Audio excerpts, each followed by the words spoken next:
મારી સાથે પ્રચંડ અવાજથી પ્રચંડ નાદથી બોલીએ, ભારત માતા કી. કેમ ભાઈ, બધાનું જોમ ક્યાં ગયું?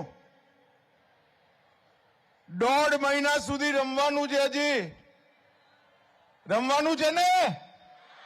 જોરથી બોલો, રમવાનું છે ને? દરેક હારે કે જીતે આગળ વધવાનો સંકલ્પ કરવાનો છે ને? તો મારી સાથે બંને હાથ ઉઠાવો, ઉઠાવો બંને હાથ. વિજયના સંકલ્પની મુઠ્ઠી ભીંચો અને પ્રચંડ અવાજથી બોલીએ, ભારત માતા કી, ભારત માતા કી, ભારત માતા કી. આજના ગાંધીનગર જન મહોત્સવ કાર્યક્રમમાં મંચ પર ઉપસ્થિત ગુજરાતના લોકપ્રિય મુખ્યમંત્રી શ્રીમાન ભૂપેન્દ્રભાઈ પટેલ, ગુજરાતના ગૃહ અને રમતગમત વિભાગના મંત્રી, યુવા વિભાગના મંત્રી શ્રી હર્ષભાઈ સંઘવી, ગુજરાતના સહકાર મંત્રી શ્રી જગદીશભાઈ પંચાલ, અમદાવાદના મેયર પ્રતિમાબેન જૈન, સાબરમતી વિધાનસભા ક્ષેત્રના ધારાસભ્ય હર્ષદભાઈ પટેલ, અમદાવાદ શહેર ભાજપના અધ્યક્ષ શ્રી અમિતભાઈ શાહ, નારણપુરાના ધારાસભ્ય શ્રી જીતુભાઈ પટેલ, વેજલપુરના ધારાસભ્ય શ્રી અમિતભાઈ ઠાકર, શ્રી કનુભાઈ પટેલ, કલોલના ધારાસભ્ય શ્રી લક્ષ્મણજી ઠાકોર, શ્રીમતી રીતાબેન, હિતેશભાઈ મકવાણા, હર્ષદગીરી ગોસ્વામી, રુચિર ભટ્ટ, કંચનબા વાઘેલા અને આજ જન મહોત્સવના કાર્યક્રમમાં આવેલા મારા મનના વાલા યુવા સાથીઓ, મિત્રો, તમારા સૌનું આજ સ્વાગત છે. મિત્રો, આજે ગાંધીનગર લોકસભા ક્ષેત્રની 7 વિધાનસભામાં આજથી જન મહોત્સવની શરૂઆત થવાની. આ જન મહોત્સવ અનેક વિભાગોમાં વેચાયેલો છે. સૌથી પહેલા આપણા પ્રિય વડાપ્રધાન નરેન્દ્ર મોદીજીની કલ્પના પ્રમાણે ખેલો ગાંધીનગર એના માધ્યમથી 1,50,000 કરતા વધુ બાળકો, કિશોરો અને યુવક યુવતીઓ રમશે, જીતશે અને ગુજરાતનો ઝંડો ફહેરાવશે. પૂરા ગાંધીનગર ક્ષેત્રમાં ગાંધીનગર લોકસભા સાંસ્કૃતિક મહોત્સવ લગભગ 15,000 જેટલા કલાકારો કોઈ ચિત્રની સ્પર્ધામાં ભાગ લેશે, કોઈ નિબંધની, કોઈ સુગમ સંગીતની, કોઈ વાદ્યની, અનેક પ્રકારની કલાઓને સ્પર્ધામાં ઢાળી પોતાના વિકાસની સાથે સાથે ગાંધીનગરના સાંસ્કૃતિક વિકાસની પણ ચિંતા કરશે. ગાંધીનગર લોકસભા પ્રીમિયર લીગ પણ ચાલુ થવાની. આ 1,50,000 સિવાય બીજા 42,000 યુવાઓ ક્રિકેટની સ્પર્ધામાં જોડાશે. મનોરંજન પ્રવાસ, જે આંગણવાડીમાં રહેતા ગરીબ વર્ગના, પછાત વર્ગના બાળકો, એમને મનોરંજન પ્રવાસમાં બધી જ રાઈડનો આનંદ અપાવવાનો અને એમનો 1 દિવસનો મનોરંજનનો પ્રવાસ કરવાનો પણ કાર્યક્રમ છે. અને સાથે સાથે લાભાર્થી પર્વના માધ્યમથી કેન્દ્ર સરકાર અને ગુજરાત સરકારની બધી યોજનામાં ગાંધીનગર લોકસભામાં કોઈ બાકી ના રહી જાય એ પ્રકારનું સેચ્યુરેશન લાવવાનો પ્રયાસ આ જન મહોત્સવ કરવાનો છે. પરંતુ આ જન મહોત્સવમાં આજે હું આ બધામાં સૌથી પહેલા હૃદયથી મારા નાના ભૂલકાઓ, કિશોરો અને યુવક યુવતીઓ જે ખેલ મહોત્સવમાં પોતાના નામ રજીસ્ટર કરાયા છે એ સૌનું હૃદયથી ખૂબ ખૂબ સ્વાગત અને અભિનંદન કરવા માંગુ છું. આપણા વડાપ્રધાન નરેન્દ્રભાઈએ ભારતીય જનતા પાર્ટીના બધા જ સંસદ સભ્યોને પોતપોતાના ક્ષેત્રમાં ખેલ મહોત્સવ નું આયોજન કરવા માટે કહ્યું છે. નરેન્દ્રભાઈ જ્યારથી ગુજરાતના મુખ્યમંત્રી હતા ત્યારથી જ એ વખતે કહેતા કે રમત ગમત અને સેનામાં ગુજરાતીઓનું શું લેવા દેવા. નરેન્દ્રભાઈએ આ મેણું ભાગવા માટે ગુજરાતીઓને રમવા માટે સજ્જ કરવાનો એક સુગ્રથિત પ્રયાસ કર્યો. પછી હું બતાવું છું પ્રયાસનું પરિણામ. પણ એના કારણે આજ ભારતના રમત ગમતના નકશા પર ગુજરાત અગ્રિમ પંક્તિ પર જઈને ઉભું રહ્યું છે. અને મિત્રો, હવે નરેન્દ્રભાઈ દેશના વડાપ્રધાન બન્યા ત્યારે ખેલો ઇન્ડિયા અને સ્વર્ણિમ મહોત્સવના અમૃત મહોત્સવના માધ્યમથી સમગ્ર દેશના ખૂણે ખૂણેથી ખેલાડીઓ આવે અને જ્યારે આપણે આઝાદીની શતાબ્દી મનાવીએ 2047માં, યુવાનો યાદ રાખજો, ઓલિમ્પિકની તાલિકામાં સૌથી પહેલો નંબર મેડલમાં આપણા મહાન ભારતનો આવે એવી વ્યવસ્થાનું સર્જન નરેન્દ્રભાઈએ કહ્યું છે. આ જન મહોત્સવમાં સૌથી પહેલા ખેલ મહોત્સવ થવાનો. અત્યાર સુધી 1,50,000 થી વધુ ખેલાડીઓ પોતાની જાતને રજીસ્ટર કરાઈ ચૂક્યા છે. 39 પ્રકારની રમતો 3 સ્ટેજમાં શાળા, કોલેજ અને ઓપન ફોર ઓલ એના માધ્યમથી રમાવાની અને એથ્લેટિક, વોલીબોલ, ખોખો, કબડ્ડી, રસ્સાખેંચ, yogasana, chess, badminton, basketball, tennis, weightlifting, boxing, judo, taekwondo, wrestling, swimming, handball, karate, skating, hockey, football, chess, soft tennis, lawn tennis, fencing, rugby, woodball, તીરંદાજી, shooting, sports climbing, mallakhamb, shooting ball, gymnastic, અશ્વારોહણ, roll ball, સ્પેકુલાઇઝેશન, beach handball, beach volleyball અને cycling. એક બી રમત બાકી નથી રાખી. 39 રમતોને રમવા માટે ગાંધીનગર ક્ષેત્રની એક સ્કૂલને ગાંધીનગર ભારતીય જનતા પાર્ટીએ ખંગારી છે અને 1,60,000 જેવા આશરે ખેલાડીઓ એની અંદર ભાગ લેવાના છે.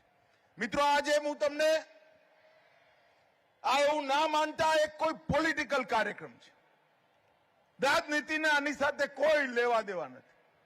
નરેન્દ્રભાઈએ મજબૂત ભારતની રચના માટે મજબૂત યુવાનોના કન્સેપ્ટથી ખેલો ઇન્ડિયાની કલ્પના મૂકી. રમત ગમત ખેલ આપણા જીવનમાં ન કેવળ શરીરને મજબૂત કરે, રોજ રમીએ, રોજ હારીએ તો જીતવાનું જનૂન ઊભું થાય અને રોજ જીતીએ તો જીત્યા પછી પણ ક્યારેક હારવાની આદત આ ખેલથી જ પડે. અને એટલા માટે જ આજે બે પરંપરા, એક રાજનીતિ, પોલિટિક્સ અને એક સ્પોર્ટ્સ, કોઈ પણ કંઈક ખરાબ કરે તો આઝાદીના 75 વર્ષ પછી એવી છબી થઈ, કોઈ પણ કંઈક પણ ખરાબ કરે તો જો ભાઈ આ ફેમિલીમાં પણ પોલિટિક્સ કરે છે, અને કોઈ પણ સારું કામ કરે તો તરત કહેવાય સ્પોર્ટ્સમેન સ્પિરિટ થી આ કામ કરે છે, આ સારો માણસ. આ બે જુદા જુદા વિચારો હજારો લોકોએ પોતાના પરિશ્રમથી બનાવ્યા અને આજે નરેન્દ્રભાઈ રાજનીતિનું પણ શુદ્ધિકરણ કરી રહ્યા છે અને ખેલોનું સુદૃઢીકરણ કરી રહ્યા છે. અને એના માધ્યમથી આ ખેલની સ્પર્ધાઓ થવાની છે. મિત્રો, હું તમને કહેવા માંગુ છું કે ગુજરાત સરકાર ખેલો માટે પ્રતિબદ્ધ સરકાર છે.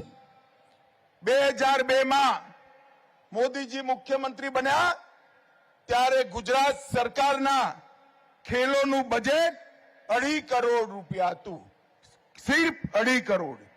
અને હમણાં ભૂપેન્દ્રભાઈએ બજેટ મૂક્યું 2.5 કરોડથી વધારી 293 કરોડ રૂપિયાનું બજેટ રમત ગમત માટે થયું.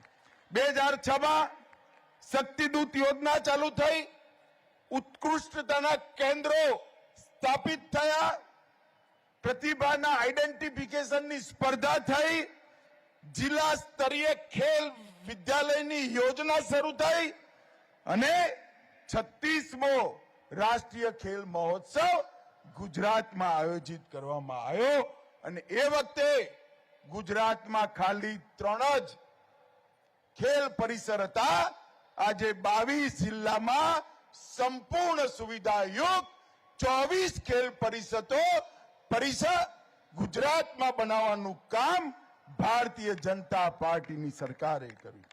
દુનિયાનું સૌથી મોટું ક્રિકેટનું સ્ટેડિયમ ક્યાંય હોય તો આપણા ગુજરાતમાં નરેન્દ્ર મોદી સ્ટેડિયમ છે. અને મિત્રો, આજે હું આ યુવાઓને કહેવા આવ્યો છું કે 2036નો ઓલિમ્પિક સરદાર પટેલ સ્પોર્ટ્સ એન્ક્લેવમાં એ જ સ્ટેડિયમની બાજુમાં રમાવાનો છે જ્યાં વિશ્વનું સૌથી મોટું સરદાર પટેલ સ્પોર્ટ એન્ક્લેવ બનવા જઈ રહ્યું છે.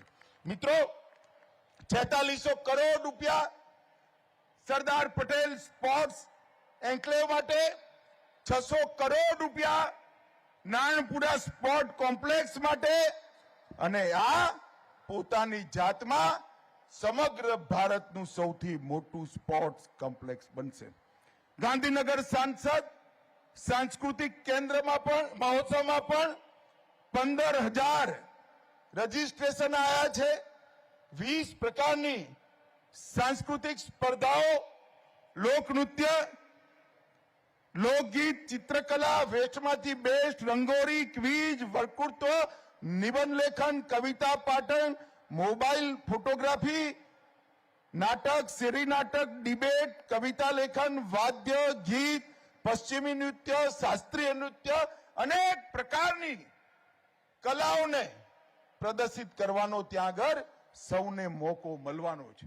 મિત્રો, નરેન્દ્રભાઈએ અનેક પ્રકારની યોજનાઓ ગુજરાતના મુખ્યમંત્રીથી ત્યારે શરૂ કરી અને એનું પરિણામ જુઓ કે જ્યાં ગુજરાતનું નામ, એડ્રેસ કોઈ રાષ્ટ્રીય સ્પર્ધામાં નહોતું દેખાતું, ત્યાં અનેક પ્રકારના ખેલાડીઓ ઉભા થયા. હરમિત દેસાઈ, ભાવિના પટેલ, એલા વેનિલ, અંકિતા રૈના, પારુલ પરમાર, મન પટેલ, સોનલ પટેલ, તસ્નીમ મીર, સરિતા ગાયકવાડ, માનવ ઠક્કર, જીલ દેસાઈ, દેવ જાવિયા, મુરલી ગાવિત અને અનુષ્કા પરીખ. આ સૌ ખેલાડીઓએ આ જ પ્રક્રિયામાંથી બહાર નીકળી 2003 પછી ગુજરાતનું નામ ખેલની દુનિયામાં વધાર્યું. અને મિત્રો, 2019ની નેશનલ સ્કૂલ ગેમમાં 51 સ્વર્ણ અને 310 પદક જીતી ગુજરાતે પહેલી વાર રાષ્ટ્રીય સ્તર પર પોતાનો પરચો આપ્યો. રાષ્ટ્રીય ખેલ 2022માં 49 પદક અને 23માં 39 પદક જીતવાનું કામ ગુજરાતના ખેલાડીઓએ કર્યું. મિત્રો, દેશના સ્તર પર પણ અનેક પ્રકારના નવા ઇનિશિયેટિવ, ટોપ્સથી લઈ અનેક પ્રકારના ટ્રેનિંગના, એમના કોચની વ્યવસ્થાના, ખેલાડીઓની વ્યવસ્થામાં 50,000 પ્રતિ માસ ખેલાડીને સ્ટાઇપન્ડ આપવા સુધીના ઇનિશિયેટિવ નરેન્દ્રભાઈએ લીધા.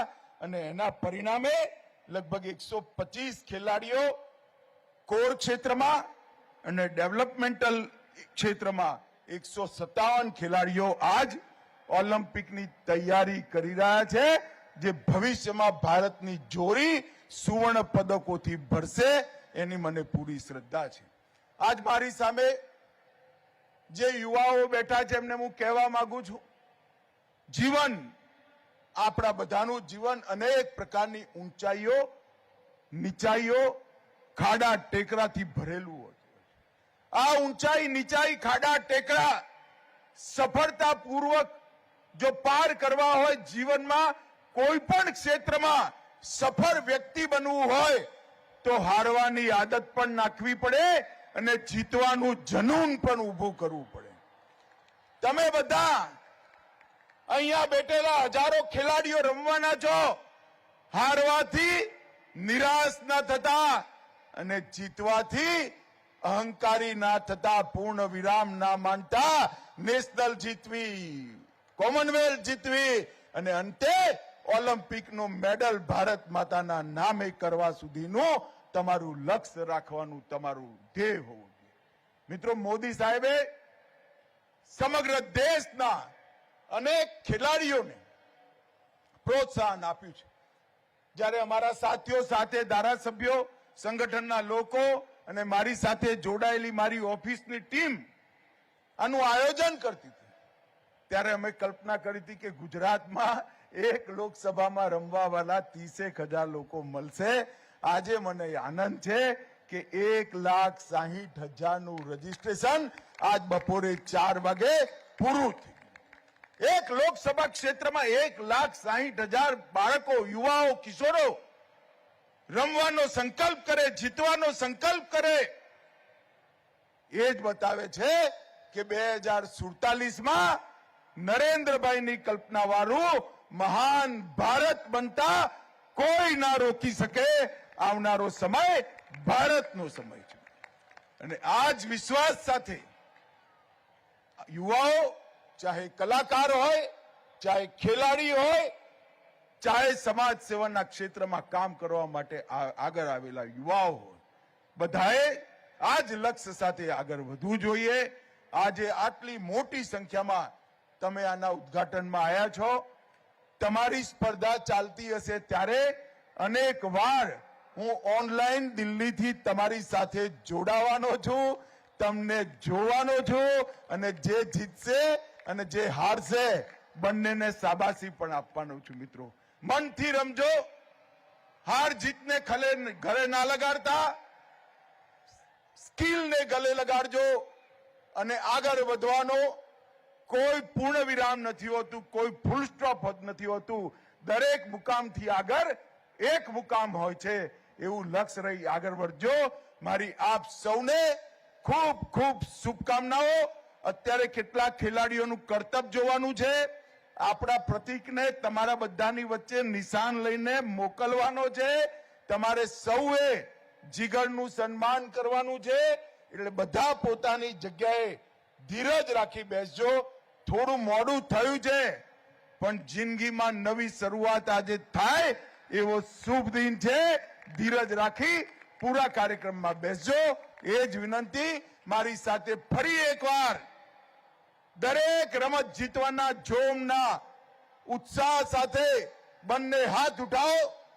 બધા ખેલાડીઓ બંને હાથ ઉઠાવે, મુઠ્ઠી બીંચો અને પ્રચંડ અવાજથી બોલો, ભારત માતા કી, ભારત માતા કી, વંદે વંદે વંદે